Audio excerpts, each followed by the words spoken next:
My name is Jacqueline Dwyer, and I'm going to be doing a YouTube video for this week's discussion group. So the first thing we're going to discuss is my take-home point. My take-home point is regarding group quizzes. It's from the PDF on group work that was included in this week's material. I found it very interesting when talking about group work, the frustration that many of us feel. And group quizzes, I am reading, so my eyes are shifting back and forth. This is going to be a pretty personal video because I'm going to tell you what's going on in my little realm here. So group quizzes, so after a group has a quiz and they've already answered it, you can get together with a group and collaborate. And not only compare answers, but more than that, you can learn from each other. Because somebody may have found a resource that you didn't find. Somebody may have personal experience that can shed light on it.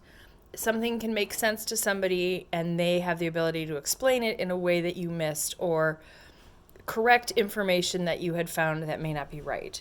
So you can compare each other's notes, you can teach each other, look over original answers afterwards is very, very important because then you can see what your original thoughts were and then what the real answers are. In this, I think I have made it abundantly clear that I'm not a fan of grades. And I get good grades, so it's not that I get bad grades and therefore I don't like them. I just don't think that they represent true learning. I understand, however, that there's a need for them because you have to be able to mark success or failure and understanding. But I think that the importance is learning.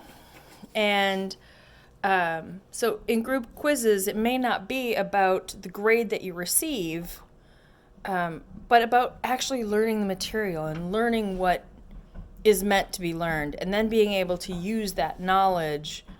Because knowing that I got 100% or 95% on a test doesn't mean that I know how to use that knowledge. And so I like the idea of group quizzes and that collaborative learning. So that's my take-home point. I will have my references all listed after I post this. So then comes to my first question that we're going to talk about, and it's in what way can audiovisual materials be presented to best encourage our students? I'm actually going to move back to my computer. I was trying to be really cool and like have a background, and that's not so much working. I found an article, sorry, again, multitasking, called The Impact of Audiovisual Storytelling and Simulation, Learning Experience of Undergraduate Nursing Students. So it basically talks about using audiovisual material before sim. Instead of just reading a scenario, you actually get to meet the patient in an audiovisual aspect and use that information to kind of put a face on it. Instead of just being Jill, a 46-year-old here with end-stage liver disease, you see Jill. And you get to hear described what she's feeling, not just read the symptoms. And the conclusion in this article, I'm going to read it. It says, there's a high satisfaction with simulation was indicated by all students in relation to the value and realism. There's a significant finding in relation to transferability on knowledge. And this is vital to quality educational outcomes. And that goes back to what I was saying with the group quizzes. It's not just knowing the information, it's being able to know how to use that information and making sense of it in a meaningful way. Again, huge fan of meaningful learning. I've talked about that before. So that is an answer to that question. I'm going to give two examples, one of which being the EKG dance. I don't know if anybody's seen that.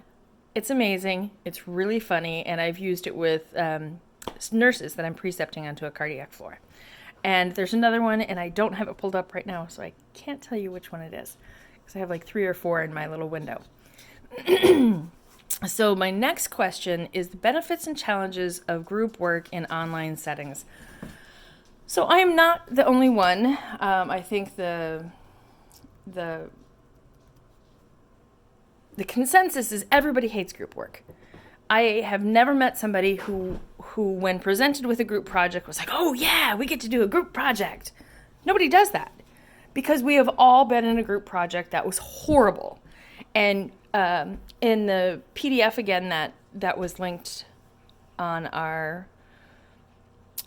assignment page, it talks about the overachiever, the person who just wants it done right, and the hitchhiker, the person that's like, yeah, well, somebody's going to do it right because we're all getting the same grade.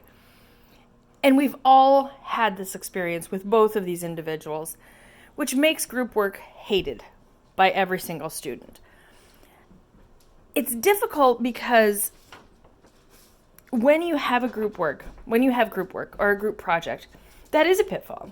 You often feel like, how much do I really have to put into this? Because somebody's going to take charge. And then if nobody takes charge, if you care about your grade, again, one of the reasons that I'm not a big fan of grades, the person, the overachiever, is going to do the work because their grade depends on it.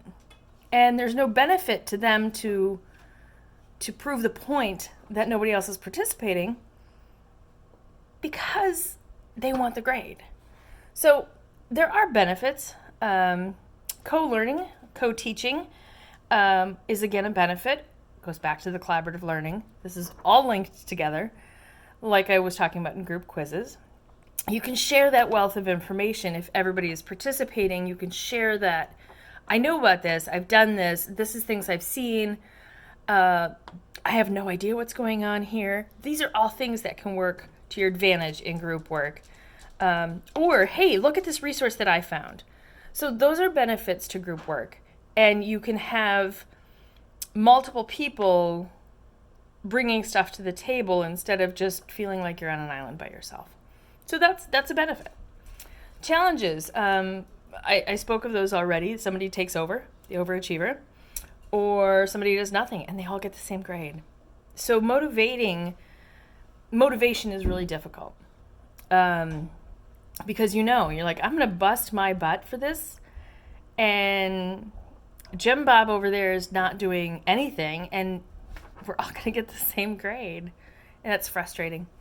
And online, it's even more difficult because these are people that you don't really even know. It's not like in undergrad, if you did undergrad in a traditional setting, where you had to sit next to them the next day after the project was turned in, and you could look them in the eye and know that they hadn't done their share, and they know it too. Some people simply don't care. I'd like to think that most nurses do, though. So that's one of the challenges. As an example of a group project that worked really well, it was actually in the class that I took last semester, and it was a pro and con on legislation. So it was something that we worked with a partner, and we both had to pick a side. So I was working with my friend Alicia. I work with her at the hospital, and we picked a topic. She was at work. I was texting her. She was at work, and she's like, do you mind picking out a couple of topics, and then we can talk about them? So I did that. That was fine. Then when we got the topic, we picked sides, and we actually picked the opposite sides. So I picked the side that I didn't think I was going to find anything on, and I found a lot, and I actually kind of changed my own mind, which was cool.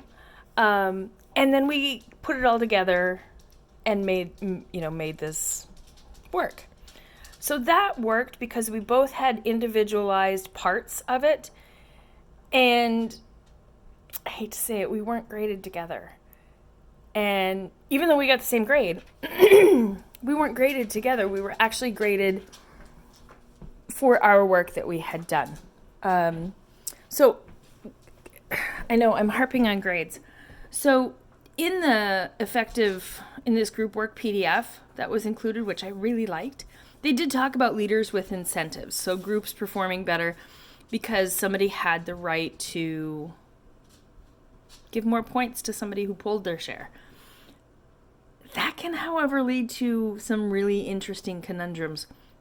Because if it's your best friend there and they had a sick kid, you may go ahead and give them the points. So, again, it's about learning.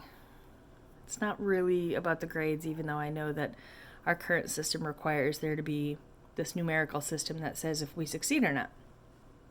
Have a problem with that, but we have to play in the area that we're given. So that is my question to, or my answer to that. I talked about my audiovisual presentation, how to engage our students, and I gave you my take-home point. So I'm going to upload this as a YouTube video, which I've never done, and I'm going to load it onto my computer. And then I'm going to give you my references and my examples of my 2 audiovisual examples. So thanks for watching. Sorry if it was wordy and I said too much. I'm going to work on that. Thanks a lot.